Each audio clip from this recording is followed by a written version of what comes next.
live from WTVO Rockford and your home team. Eyewitness News at 5 starts now. 6 people are gunned down in Beloit. 1 victim is dead. Investigators look into the party gone wrong.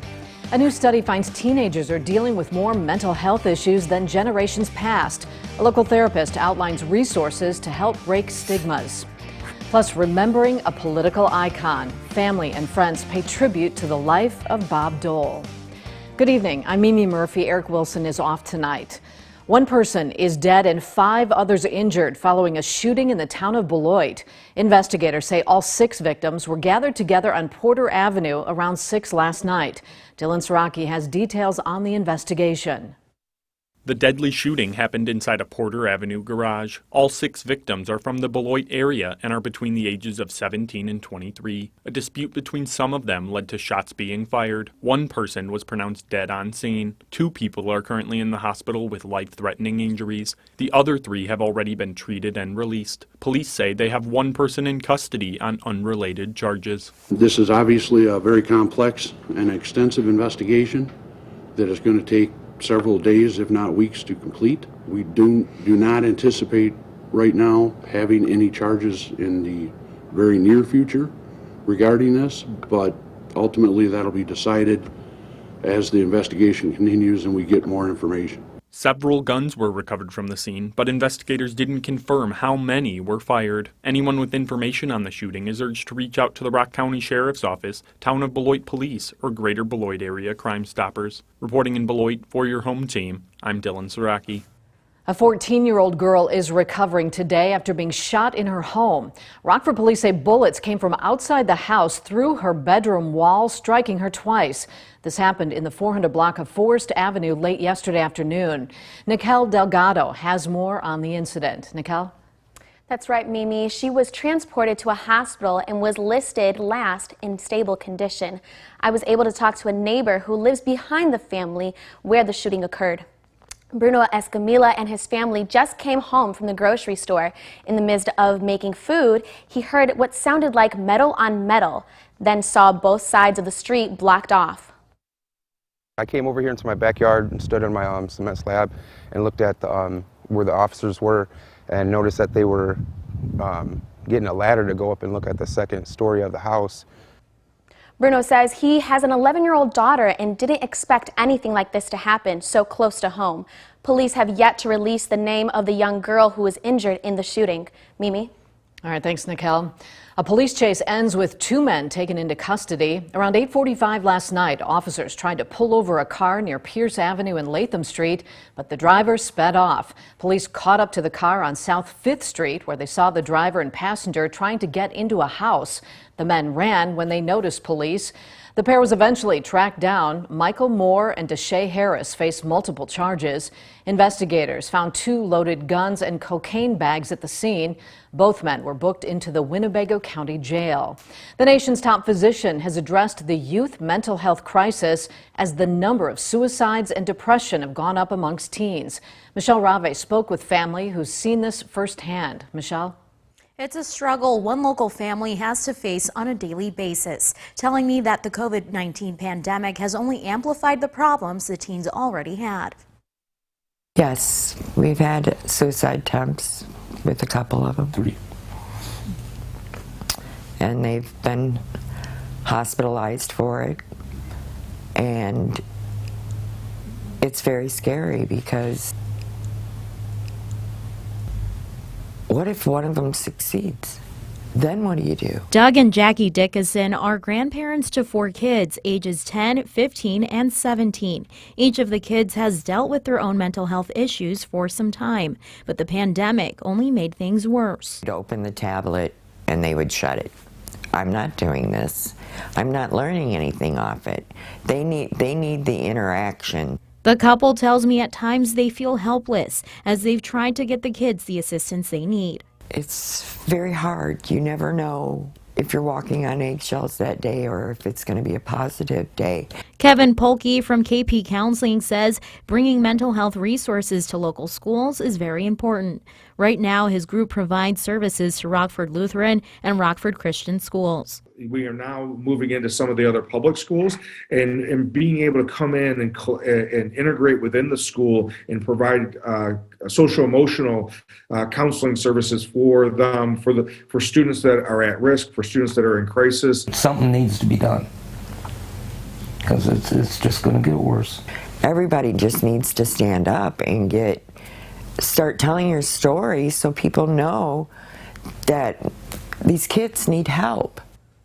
The couple says they encourage other families who are going through the same thing to reach out to local lawmakers to voice their concerns to help prioritize creating more mental health services for teens. Mimi. All right, thanks, Michelle. Today, Washington honored longtime Republican Senator and former presidential nominee Bob Dole.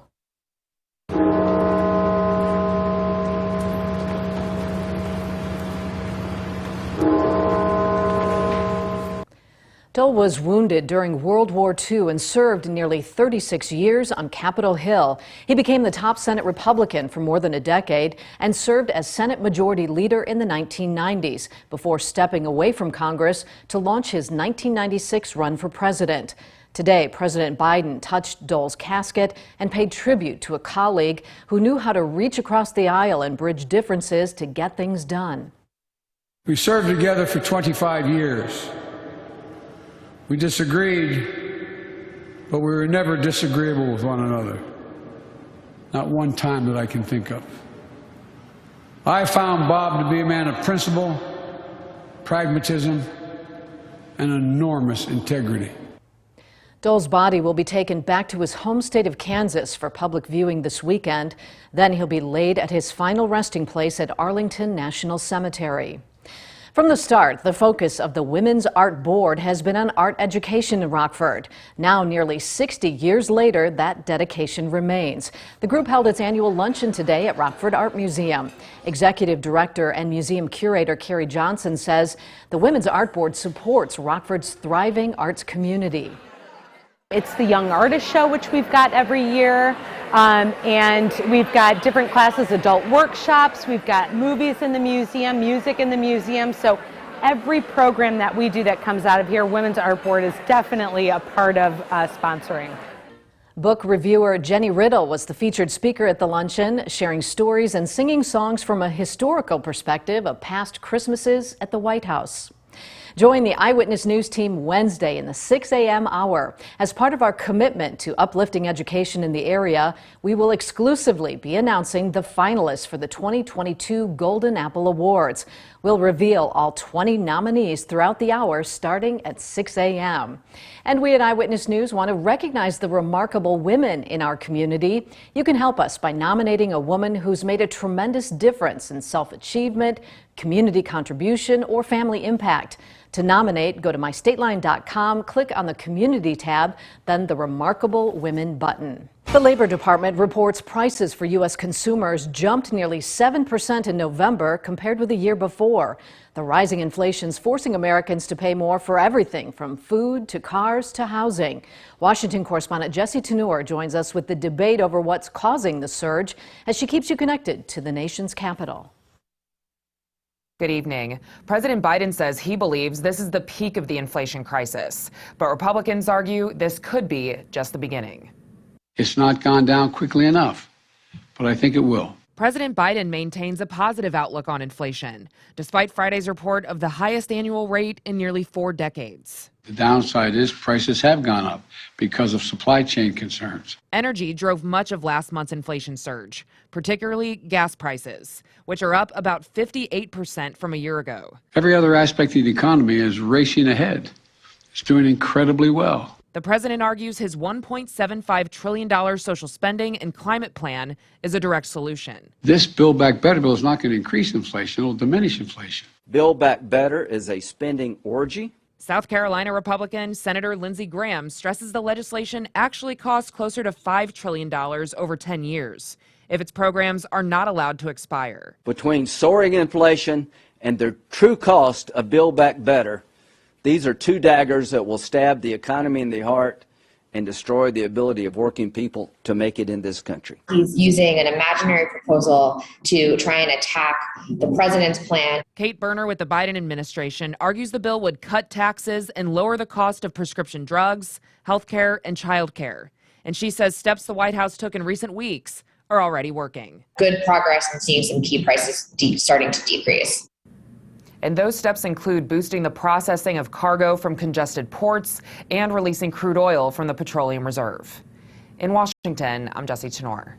Now, your first warned weather forecast from meteorologist Jordan Wolf. Well, we're dealing with some rain showers, and pockets of those rain showers have been a little bit heavy at times, moving through the state line here these last couple of hours.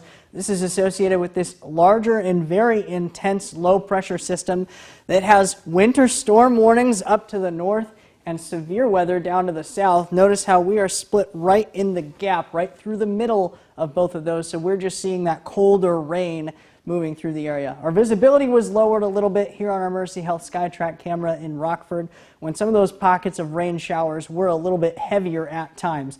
Temperatures a little bit on the warmer side than what we've had these last few days. We're sitting here in the 40s and the 30s. Further north of the viewing area, we have temperatures much lower, and south we have a much warmer as well. Look at this, 71 degrees down in Joplin. Compare that to 40 degrees in Des Moines. There's a very stark temperature difference with this intense low pressure system moving across the area right now. Now that's going to bring us, as it pushes into our area, bring us some winds as well. Right now we're seeing a little bit of that. We have winds coming out of the east at the moment because the low pressure is off to the west of us. Those winds are a little bit on the stronger side, and those wind gusts will pick up as well. This is Saturday, tomorrow morning. We could have wind gusts approaching 40 or even 45 miles an hour, and because of that, the National Weather Service has issued a wind advisory for some of our southern and eastern counties, and that includes Winnebago County here in Rockford. Now, we'll see those temperatures, this low pressure system.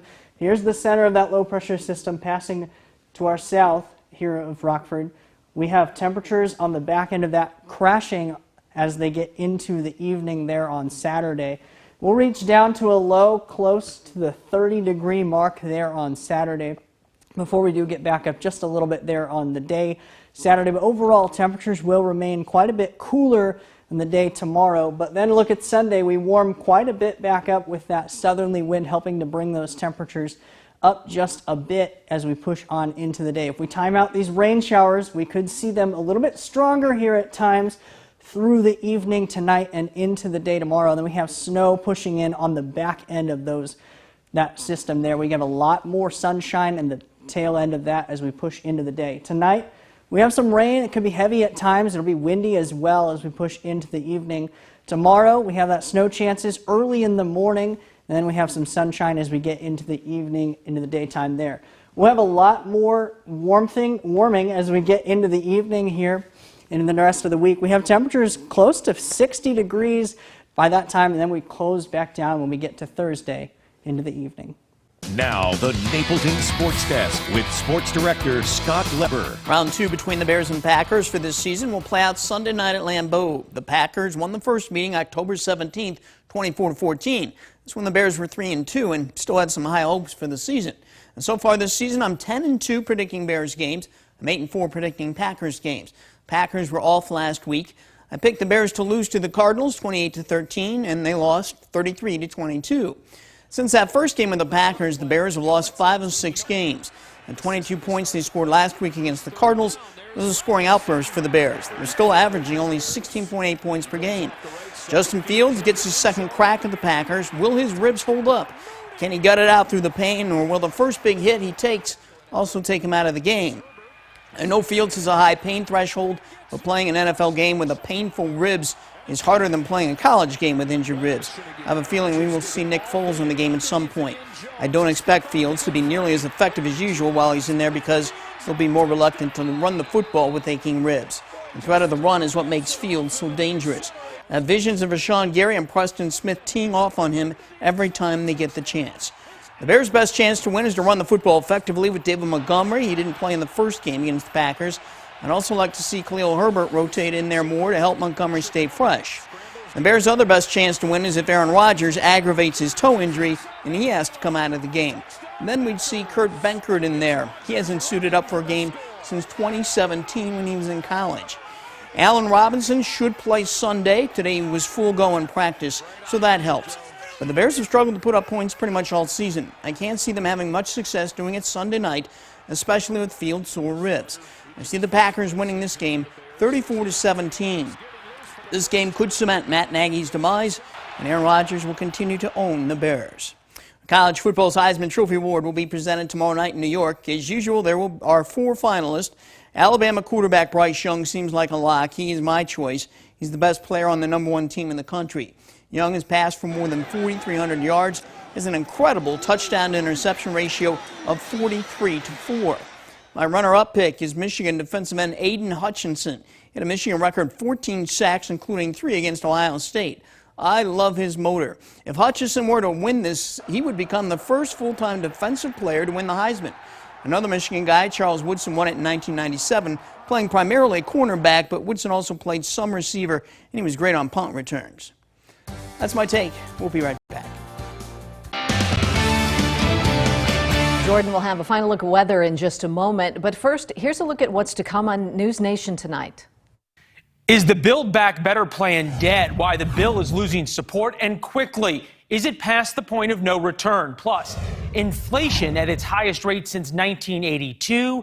Can the GOP use it to its advantage? That's On Balance. Here's Dan. Thanks, Leland. Tonight on Dan Abrams Live on News Nation. The alarming new carjacking trend making Grand Theft Auto a whole lot easier. How thieves are repurposing a popular tech item to track and steal cars. That's tonight on Dan Abrams Live. And that's all coming up tonight on the fastest growing cable news network in America, News Nation. It's available on the cable and satellite stations you see here, or you can also head to newsnation.com. And we're seeing some rain showers moving through our area here on our First Warn interactive radar from Rockford Auto Glass. There's some snow showers up to our north as well. Part of this low pressure system that's moving through this weekend could bring us some snow showers tomorrow. But then looking past the weekend, we get a much needed warm up. We see temperatures getting into the 60s by the middle of next week before a cold front comes through and brings them right back down toward next weekend. Boy, look at those temperatures next week. All right, thanks, Jordan. And thanks for watching. Have a good evening.